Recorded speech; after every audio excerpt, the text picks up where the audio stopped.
Well, hello everyone. My name is Kevin Rogness, and I'm the Discipleship Director here at Faith Covenant Church. I just want to thank you for taking some time out of your day to watch or listen to this. We are just very grateful for your participation, and I just always want to remind you to make sure that you subscribe, whether you're watching on YouTube or listening on any of the major podcasting platforms, to make sure that you don't miss any of the weekly content that we put out. So recently we've started a series about spiritual disciplines and what those look like and why they are important. So lately, the first episode we talked about dwelling in the Word, which is a Bible reading technique. The next several episodes are going to be going through this book called Spiritual Disciplines Companion by Jan Johnson, and we started looking at that last week. And in this book, she goes through 6 different sections that talk about a variety of spiritual disciplines and why they're important.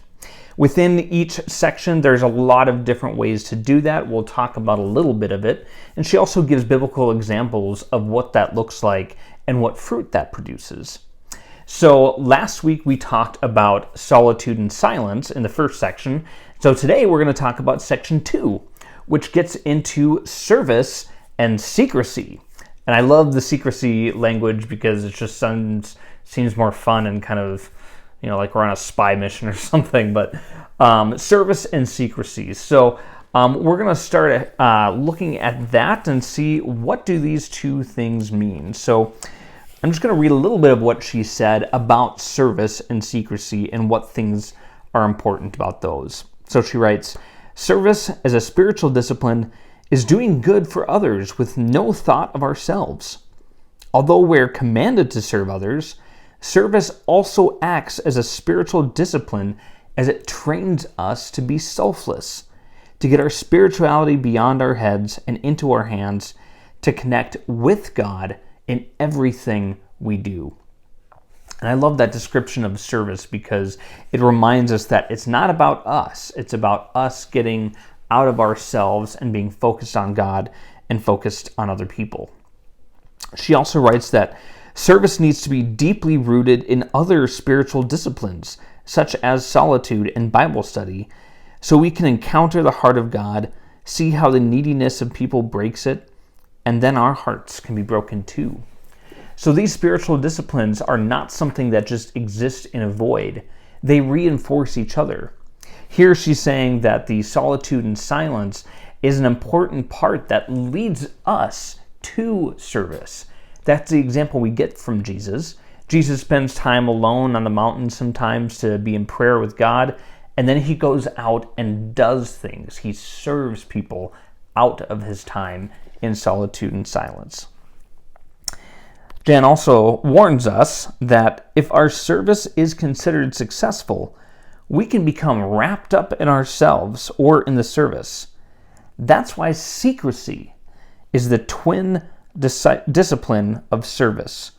We refrain from letting our good deeds be known and keep our service hidden with Christ in God, which is a reference to Colossians 3:3.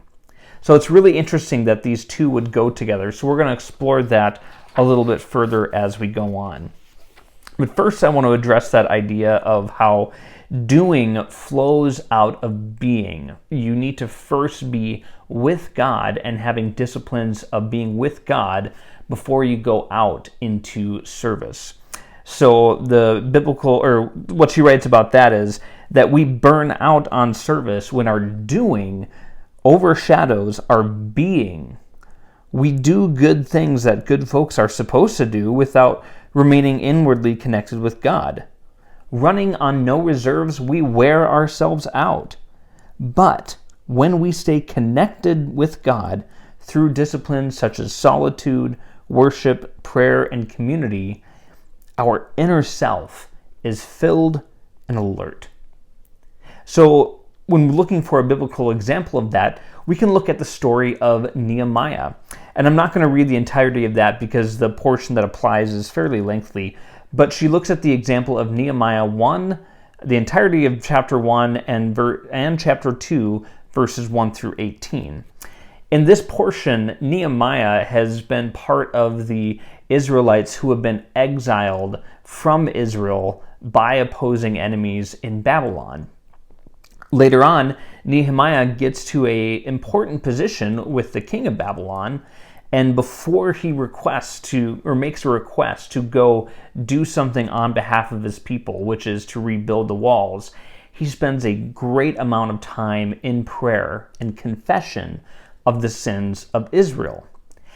After spending all this time in solitude and in prayer, Nehemiah then goes to the king and asks for permission to rebuild Jerusalem's walls. And once he receives that permission, he goes out and starts doing it. So before Nehemiah does anything, he steps into a time of prayer and confession, has that alone time and that connection with God before he goes out and does anything. So that's what it means when doing flows out of being. It's about us being connected with God. The second piece in looking at service and secrecy is looking at Jesus' heart for others. We're always wanting to emulate Jesus, so it's really important that we look at what Jesus does and what his heart is. So first, I want to read this passage from Jan Johnson's book, and she says this about service. To serve people who can do nothing for us in return trains us in selflessness.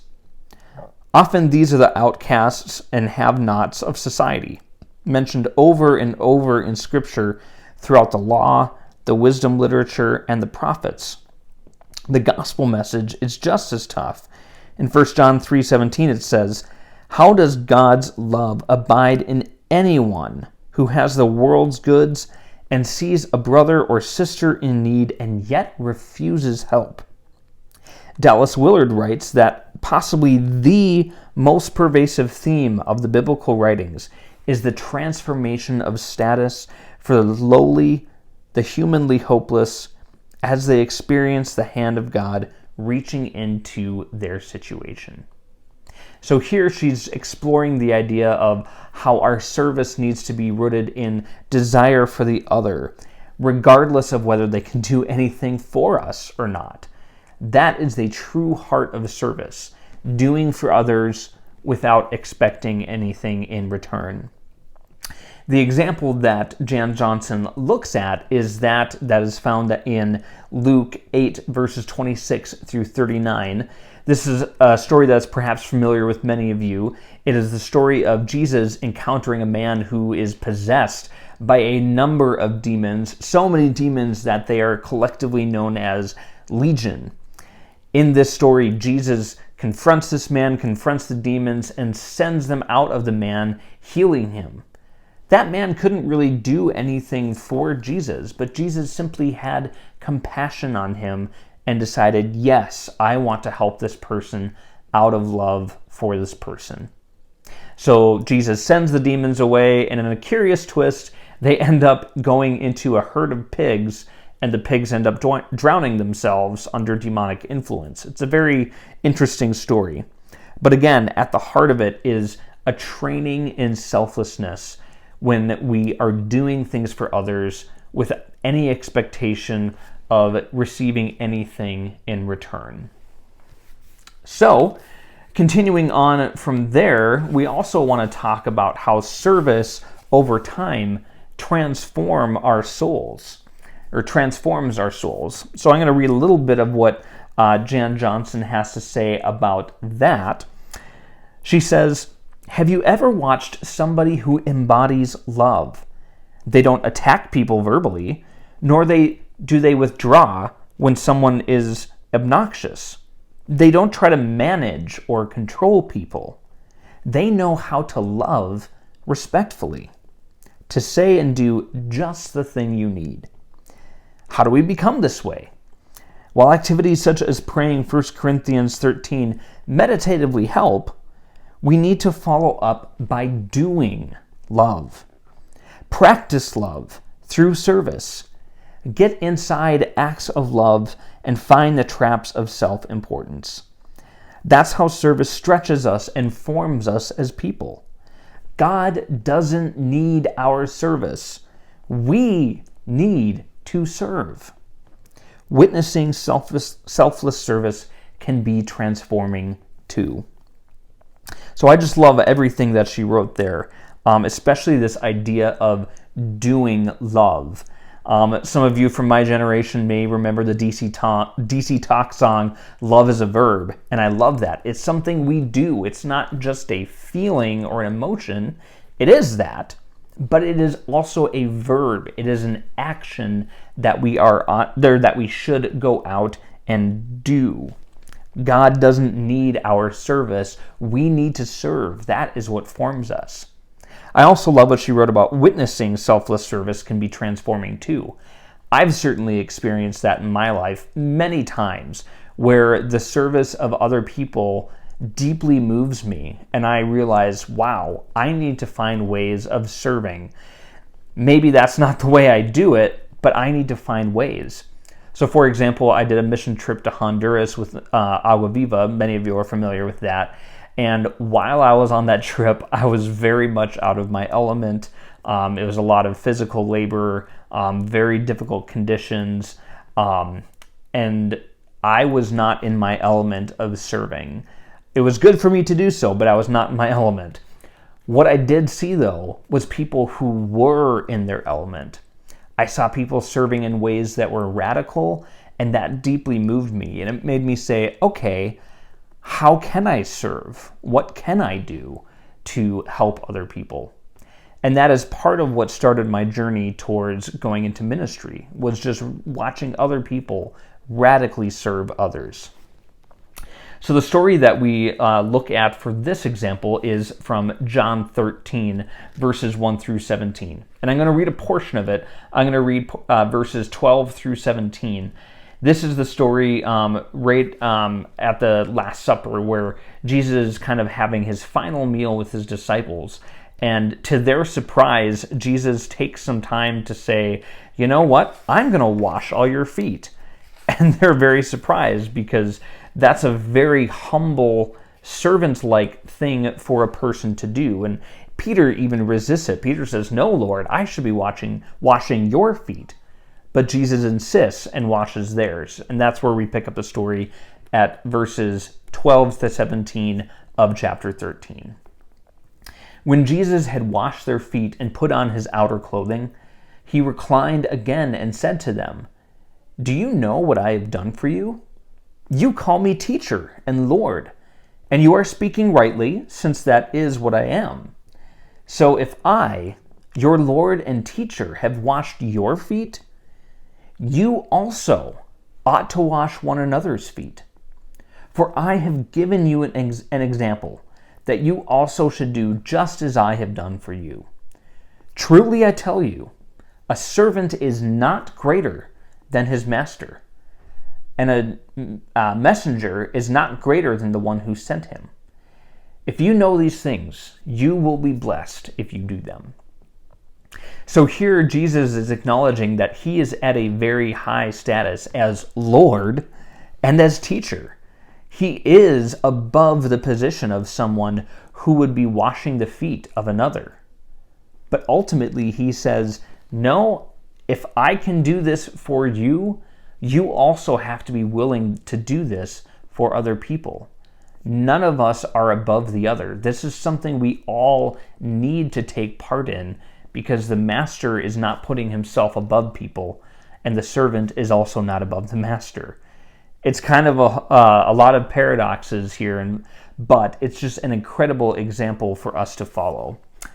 Jan Zonson then has a couple of other comments that I thought were really interesting about this passage. And like I said earlier, Peter initially resisted being served by Jesus. He didn't want Jesus to wash his feet. And she writes, like Peter, we may resist being served, but Jesus wants others to serve us, to enrich us, and teach us how to serve. I know I've experienced that. I mentioned my Honduras trip a moment ago, and when I was on that trip, I was very uncomfortable with the people in the village feeding us, because I thought, I have so much at home. I have all this food at home. I was really uncomfortable with them doing anything for me when I was there to serve them. What I realized is that I was putting myself above them in not wanting to be served by them. And that was really a humbling realization for me. So just when someone is willing to serve us, I think it's important in many cases, if not most cases, to let them, because they are doing something that is coming from the heart. And that's a really beautiful thing that we shouldn't ignore. Jan Johnson also writes of the story that even one instance of obedience means that you are never the same. You have experienced God in some way. And in order to disobey the next time, you have to move backward away from good. Obedience and participation in spiritual disciplines opens you up to great possibilities of transformation because the hope of glory is experiencing Christ in you. I just thought that was really profound, and so I wanted to make sure I shared that. So continuing on with the next part of service and secrecy is the peril of a hypocritical heart. Sometimes when we serve, it can kind of boost our ego a little bit in different ways, and we have to be aware of that so that we don't fall into that trap. So I'm just going to read a portion here about what Jan Johnson says about that. Serving others can make you or break you. Working hard to help others can train you in compassion and selflessness as no other discipline can, if you stay connected with God. Otherwise, your diligent efforts can become self-serving. As people appreciate you, your insecurities take over and you start trying to prove yourself. You use your helpfulness to gain religious respectability so that other people look up to you. If you harbor a need to be right, serving can become your war machine. You serve not with a heart for others, but with your own agenda, leading people not to God, but to your own ideas. You'll be meticulous with taking care of the details, but not offering mercy and justice. Perhaps you avoid these shortcomings, but allow service to become a series of benevolent outward actions. Getting the job done becomes the goal, and you disregard the heart of those you serve alongside, and even your own self. You're eager to guide others, but you guide them to good works, not to following God. Without realizing it, you become hypocritical because your service is about you and not God. That's a really challenging word, but I think a very valuable one for us to keep in mind. And it's one that's reinforced in Scripture as well, in a very long passage that we're not going to read all of. But in Matthew 23, verses 1 through 37, Jesus is essentially making these kinds of comments about these Pharisees. These Pharisees were kind of a group of the religious elite, and they were kind of always showing how good they were to other people with how loudly they prayed and the ways in which they did good acts for other people. So I'm going to read just verses 1 through 7 from the beginning of chapter 23. Then Jesus spoke to the crowds and to his disciples and said, "The scribes and the Pharisees are seated in the chair of Moses. Therefore, do whatever they tell you and observe it. But don't do what they do, because they don't practice what they teach. They tie up heavy loads that are hard to carry and put them on people's shoulders, but they themselves aren't willing to lift a finger to move them. They do everything to be seen by others. They enlarge their phylacteries and lengthen their tassels. They love the place of honor at banquets, the front seats in the synagogues, greetings in the marketplaces, and to be called rabbi by people." And then as the passage continues on for many verses, Jesus says, "Woe to the Pharisees, for they do all these things, but it's not out of a heart of goodness. It's only out of a heart of specifically obeying a certain set of traditions and to be seen as important or doing good. We need to be very careful about having these attitudes creep up into our lives. It can be very dangerous for us. So Jan Johnson has a couple more comments on these ideas, and she writes, in your busyness and fixation on getting things done, devotion to God can drop away. As you become weary, you think maybe you deserve a little reward, so it's okay to grab those chief seats and honored titles. If the need is great, you may feel that you have to jump in and do. You may even become paternalistic, thinking that you know what is best. Instead of asking folks about how you can help their needs, you think you know what they need, and you do it for them.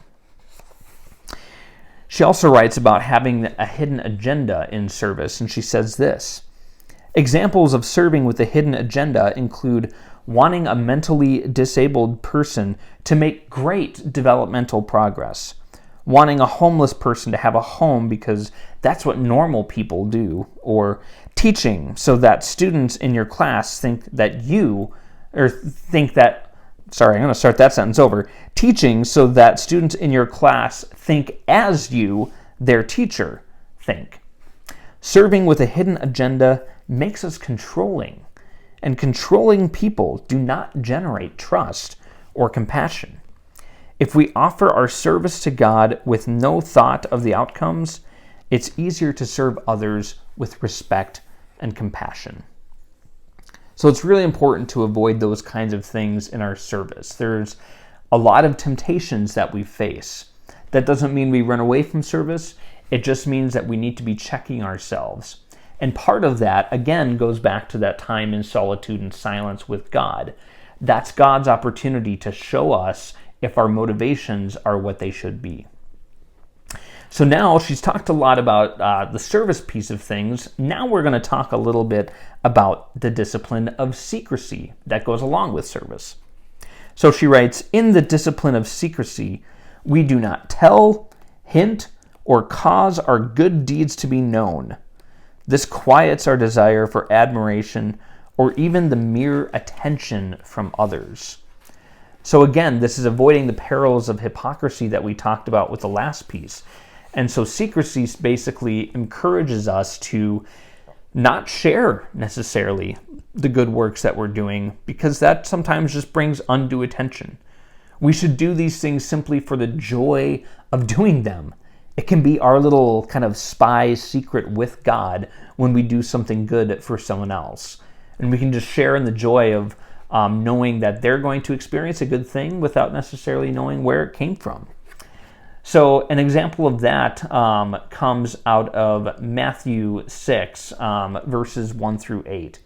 And so I'm just going to read this passage again, Matthew 6, 1 through 8. Be careful not to practice your righteousness in front of others to be seen by them. Otherwise, you have no reward with your Father in heaven. So whenever you give to the poor, don't sound a trumpet before you, as the hypocrites do in the synagogues and on the streets, to be applauded by the people. Truly, I tell you, they have their reward.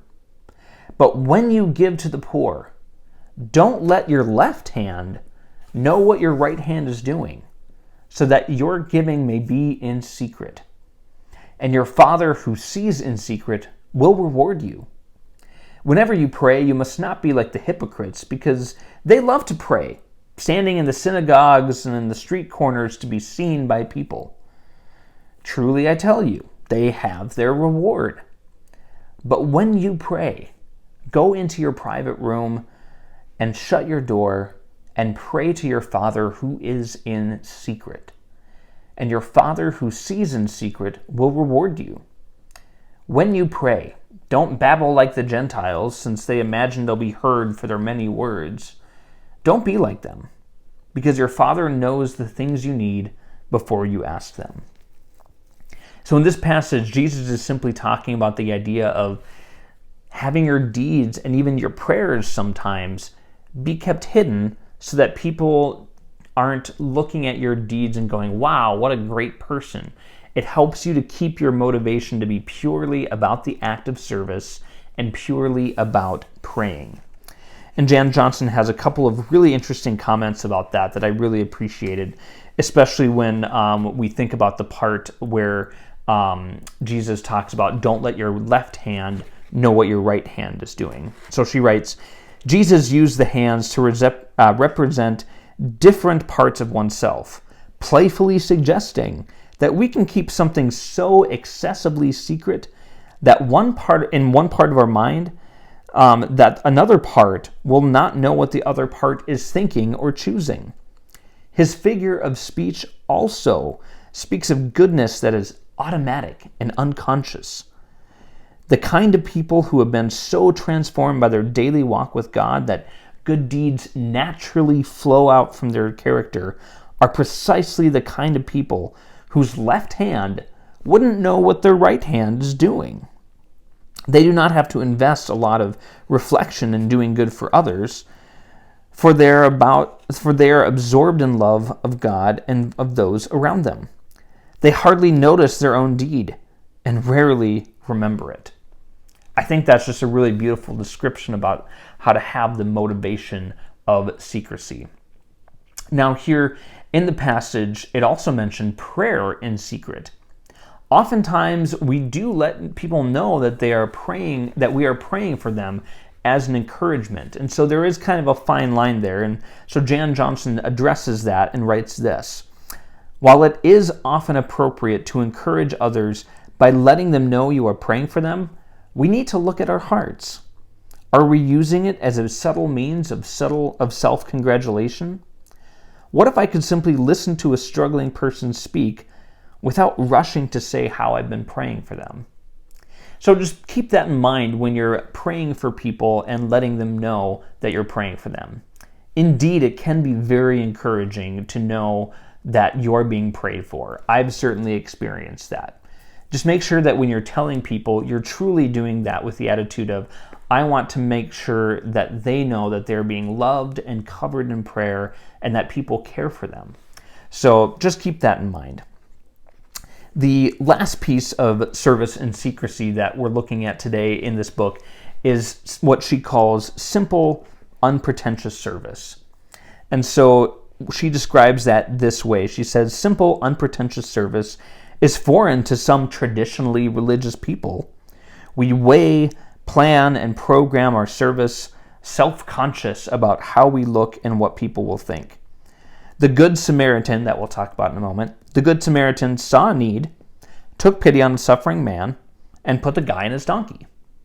So with that, I'm not going to read the story for us today, but in Luke 10, verses 25 through 37, there is a story of a Good Samaritan who is someone that most of the Jews wouldn't have liked, but this Good Samaritan comes upon someone who has been beaten and robbed and left for dead.